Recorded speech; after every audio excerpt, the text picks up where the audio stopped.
نمیصرفه.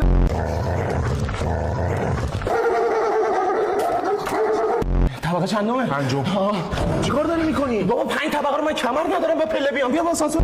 یه ساعته داری قفل باز میکنی. بدو دیگه. خفه شو بابا، این قفلش دیجیتالیه. فکر کنم اتاق مخفیشون رو پیدا کردم. باش شد به دستشویی چه قفلی کنه آخه؟ داری بازی میکنی؟ بابا یه لحظه وایسا، این مرحله گاداوار رو مخم الان تموم میشه. دو تا پایین یه بالای خورشید.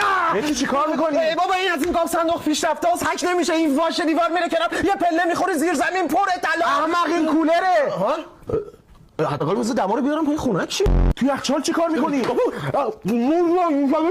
خاک بر سر ندید ولیدت کنم. عجب برنجه، یه پلاستیک بردار بیار واسه خونه یه ذره بردارم. خط قرمز و مگه نون حروم نبود؟ این نون برنجه.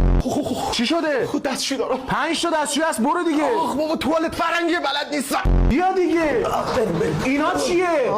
دیدم همه شامپوهاشو خارجیه، برداشتم واسه آش کوچیکم ریزش مو گرفته. بریم. داشوتی مخلصم.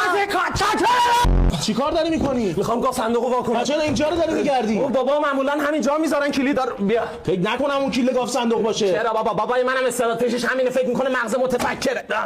چیزی رو جا نذاشتی که. ها نه دیگه، شامپو رو برداشتم، برنجم برداشتم، هودی نوارم برداشتم. گردن من طلاها چی پس؟ وای یادم